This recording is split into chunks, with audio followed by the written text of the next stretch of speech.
les gens qui me connaissent, 10 minutes, ça passe vite, là. Pour les gens qui ne me connaissent pas, vous êtes avertis. D'abord, félicitations aux gens qui ont organisé l'événement.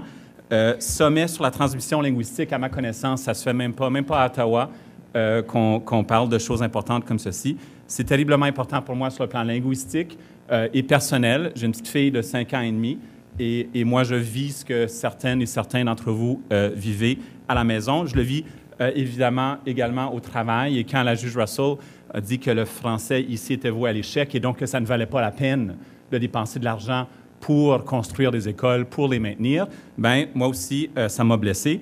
Et sachez qu'on fait tout ce qu'on peut pour tenter de renverser ça. Peut-être que la Cour suprême du Canada aura le dernier mot. Donc, qui suis-je? Moi, je m'appelle Mark Clifford Power. C'est vrai. Ma première langue apprise et toujours comprise, c'est le français. Je suis né à Ottawa, mais j'ai grandi à Scarborough. Scarborough, c'est comme le Surrey de Toronto. C'est vrai. Mes parents étaient très col bleu. J'ai fait mon élémentaire en français. Ensuite, le secondaire en français. J'ai passé 1 heure sur le TTC, le Toronto Transit Commission, le vieux bus qui traverse Toronto pour aller à l'école secondaire en français. Pourquoi? Parce que ma mère a dit qu'il n'était pas question que j'aille à l'école en anglais.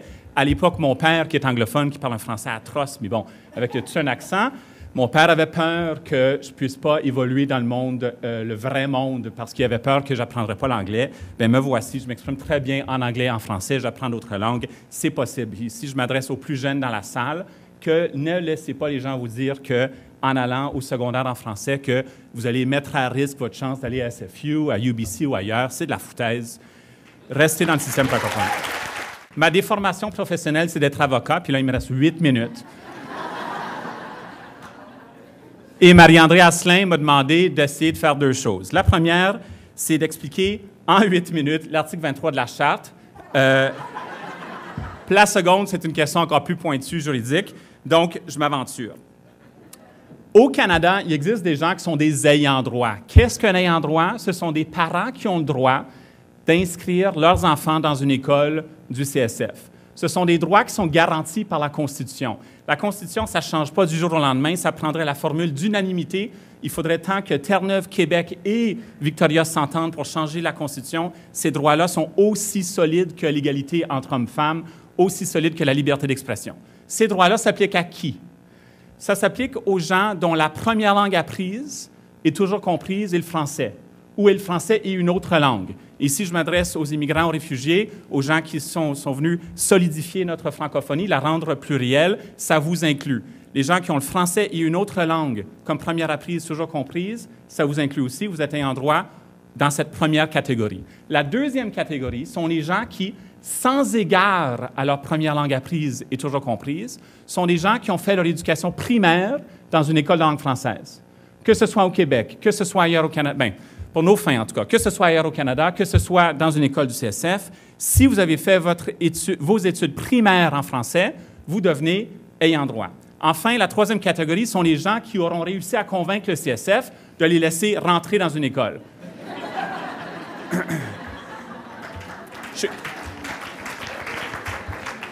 Mais c'est vrai, Pierre Trudeau, donc le père de Justin, en 1981, voulait faire en sorte que les familles puissent maintenir une certaine cohésion, une certaine stabilité, de sorte à ce que lorsqu'une famille réussit à faire rentrer un enfant, tous les autres frères et sœurs devraient pouvoir, s'ils le veulent, si elles le veulent, terminer leur scolarité dans le même système. Donc, 3 catégories d'ayants droit, mais la Colombie-Britannique, à sa façon, est un peu plus généreuse que la Constitution. Oui, il faut rendre à César ce qui lui revient. Ici, en Colombie-Britannique, les gens qui ne sont pas citoyens canadiens, qui seraient ayants droit s'ils étaient citoyens canadiens, sont des ayants droit. Donc, je pense à qui? Je pense aux réfugiés, aux immigrants, les gens qui ne sont pas citoyens, première langue apprise, toujours comprise, études en français au niveau primaire, un enfant dans le système, vous êtes ayant droit aux yeux de Victoria, tant mieux.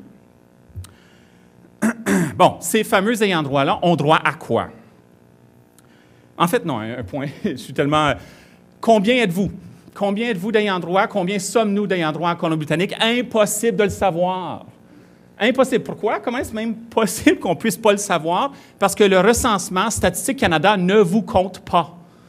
Il compte seulement une des 3 catégories. Si ça vous bouillonne, là, puis si vous trouvez que le reste de ma présentation est plate, sortez votre téléphone, allez trouver l'adresse de votre député fédéral, c'est pas provincial, puis dites-lui que vous voulez le compter.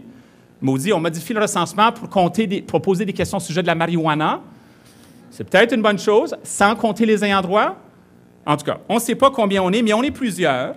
Et nos droits sont légitimes. Vos droits sont légitimes. Pourquoi? D'où ça vient, ça, cette idée que la Constitution du Canada, presque unique au monde, l'Inde fait ça, le Pakistan fait ça, mais bon, en tout cas, les grandes démocraties de l'Ouest de l'Europe ne font pas ça. Pourquoi est-ce qu'au Canada, on a un article 23? C'est parce que les anglophones du Québec, pendant les années 70, avaient la chienne. Quand le Québec français se réveillait et quand l'Assemblée nationale commençait à franciser le Québec. Oui, pour les plus jeunes dans la salle, c'est vrai, le Québec était anglais jusqu'aux années 50-60. C'est une longue histoire, je n'ai pas le temps. Marie-André Asselin va me tuer. Les anglophones au Québec disent « Wow, wow, wow, on veut protéger nos écoles ». Et Jean Chrétien, Pierre Trudeau et d'autres disent « Un instant, si on va commencer à protéger des groupes minoritaires, oui, on se sent un peu mal pour les anglophones du Québec, mais on se sent surtout mal pour les francophones ailleurs au Canada. » Ma mère est de Kapuskasing, c'est le nord de l'Ontario. Quand elle était jeune, il était illégal de s'inscrire au secondaire en français en Ontario. Le français était la langue la plus européenne, la plus parlée en Colombie-Britannique au moment où la Colombie-Britannique se joint au Canada.